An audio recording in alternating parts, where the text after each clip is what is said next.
Hello everyone, welcome to my channel. तो आज की इस रेसिपी में हमने आपके लिए बनाई है जी ख़ास किस्म की शीर खुरमा की रेसिपी, जो कि आपके सामने देखने में भी बहुत डिलीशियस, बहुत मज़ेदार लग रही है। लेकिन अगर आप इसको ट्राई करेंगे, बनाएंगे, तो ये वाकई में ही आपके किचन की इंग्रेडिएंट से ही रेडी होगी। इंग्रेडिएंट क्या है मैं आपको दिखाता हूँ जी। तो सबसे पहले आपने जो नॉर्मल मिलते हैं छुहारे वो ले लेने हैं। इसके बाद हमने लिया है जी ब्लैक किशमिश, बादाम, इलायची के 6 अदद पीस ले लिए हैं। इसमें हमने नॉर्मल किशमिश ले ली है, सवैयाँ ले ली हैं। तो ये इंग्रेडिएंट जो हैं, हम अपना जो दूध बॉयल कर रहे हैं, इसमें हमने एक पैन में 1 किलो के लगभग जो है मिल्क वो ले लिया है। दूध को हम थोड़ा गर्म होने का वेट कर रहे हैं। जैसे हमारे दूध में बॉयल आया है, तो जो हमने छुहारे लिए थे ये कम से कम 12 से 13 पीस थे और उनको हमने बारीक चॉप कर लिया। तो अभी हम इनको ऐड कर रहे हैं अपने दूध में, जो कि हमारा दूध अच्छे से गर्म हो चुका है, मसलन के बॉयल आने के लगभग ही है। हम इसमें छुहारे और हरी इलायची जो है इसमें ऐड करेंगे और अच्छे तरीके के साथ इसको जो है हम पकाएंगे। तो सारा प्रोसीजर आपके सामने है। अब हम जो अपने दूसरे इंग्रेडिएंट हैं उनको रोस्ट करेंगे। तो हम जो अपना छुहारे और इलायची ऐड किया है, इसको हम 5 मिनट के लिए जो है पहले पकाएंगे मीडियम फ्लेम पे।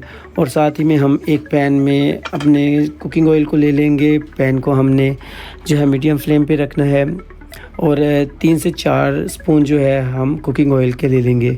आप वर्जिन ऑयल भी यूज़ कर सकते हैं, लेकिन cooking oil is the best. तो इसमें हमने जो दूसरे इंग्रेडिएंट जो कि हमारे पास है, ब्लैक किशमिश, नॉर्मल किशमिश, बादाम, पिस्ता, इन चीज़ों को हम जो है इसमें ऐड करके तो रोस्ट कर लेंगे। अच्छा, मैं आपको बताता जाऊँ, अगर आपके पास आप नारियल पसंद करते हैं तो उसको भी आप चॉप करके स्लाइसिंग में तो वो भी ऐड कर सकते हैं गिरी। तो देखिए कि हमने इन चीज़ों को ऐड कर लिया है। बिल्कुल दरमियानी आंच पे हम जो है इनको रोस्ट कर लेंगे। रोस्ट सिर्फ़ और सिर्फ हम इनको 2 मिनट के लिए करेंगे, बहुत ज़्यादा जलाना नहीं, बस इनको हल्का सा आपने समझ लीजिए कि रोस्ट ही करना है, फ्राई नहीं करना। तो 1 से 1.5 मिनट या 2 मिनट के लिए आप इनको दरमियानी आंच के ऊपर रोस्ट कर लीजिए। और इसको आपने जो हमने दूध में छुहारे वगैरह डालकर बॉयल कर रहे हैं उसमें ऐड कर देना है। जैसे कि अभी हम 2 मिनट हमारे कंप्लीट हो चुके हैं, हमारे जितने भी नट्स हैं ये अच्छे रोस्ट हो चुके हैं। अब हम इनको जी जैसे तड़का लगाते हैं, हम जी ऐड कर रहे हैं दूध में। देखिएगा कि कितने अच्छे तरीके के साथ जो है हमारे दूध में बॉयल आता है। तो हमने जो अभी बाकी का बचा हुआ ऑयल है, इसको हमने वेस्ट नहीं करना और ना ही उसमें ऐड करना है। दूध में जो हमने सवैयाँ आपको दिखाई थी, हमने वो भी इसमें ऐड करनी है। तो जो दूध है इसमें हम आधा कप चीनी का ऐड कर रहे हैं। आप चीनी अपने फ्लेवर के मुताबिक भी ऐड कर सकते हैं। तो सवैयाँ आप इसमें बारीक भी ले सकते हैं, बारीक सवैयाँ ले सकते हैं, लेकिन मैंने जो दरमियाने साइज़ की सवैयाँ थी वही ली हैं। इसका जो फ्लेवर है वो ज़्यादा होता है। और सस्पेंस ये है इसमें कि ये जो सवैयाँ है ये पकती थोड़ा सा टाइम लेके हैं। तो उतनी देर तक जितना टाइम ये लेंगी, उतने टाइम में आपके जो नट्स हैं वो ज़्यादा से ज़्यादा फ्लेवर आपके दूध में और आपकी इन सवैयों में दे देंगे। 3 से 4 मिनट के लिए हम इनको भी जो है रोस्ट कर लेंगे।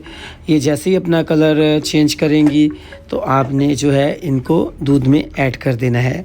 तो देखिए कि हमारी जो सवैयाँ हैं ये बड़े ही अच्छे तरीके के साथ अपना कलर जो है चेंज कर चुकी हैं।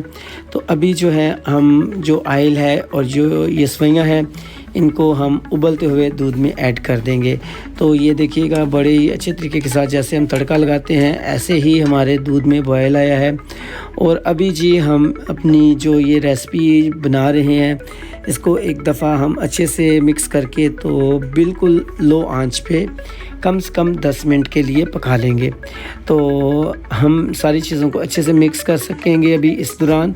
और मैं एक चीज़ आपको बताता जाऊं कि आप फ्लेम को बिल्कुल लो कर लीजिएगा।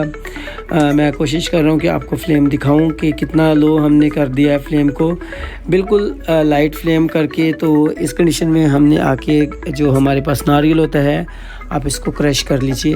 क्रश करके आप इसकी गार्निशिंग भी कर सकते हैं। पहले आप इसको ऐड ना करें, जैसे ही आपको पता हो कि आपका ये सवैयाँ और नट्स जो है पक चुके हैं, तो आप लास्ट में ये जो कोकोनट है इसको ऐड करें।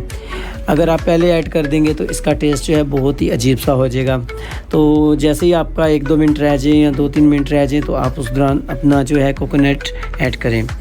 तो देखिए कि हमने जो है रेस्ट दी थी 2 मिनट के लिए, हमारी जो रेसिपी है बन के रेडी हो चुकी है। अब हम कर रहे हैं जी प्लेटिंग भी आपके सामने ही है। तो देखिए कि देखने में कितनी लाजवाब लग रही है। ये जिसने भी खाई हैं बहुत ही ज़्यादा उनको मज़ा आया और बहुत ही लजीज बनी है।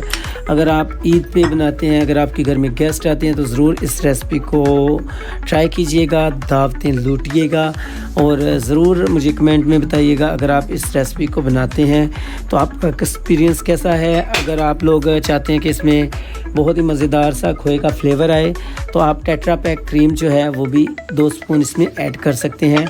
तो बग़ैर खोए की हमने बनाई हैं। वाकई में इसका बहुत ही मज़ेदार सा लुक है और बहुत ही मज़ेदार सी ये रेसिपी है। तो मैं उम्मीद करता हूँ कि ये रेसिपी आपको पसंद आई होगी। तो फ्रेंड्स, कहाँ से आप मेरी वीडियो को देख रहे हैं मज़ीद मुझे बताइएगा ताकि हम आपका थैंक्स कर सकें। तो आज की वीडियो में इतना ही। वीडियो अच्छी लगे इसको लाइक कीजिएगा, कमेंट कीजिएगा और दुआ में याद रखिएगा।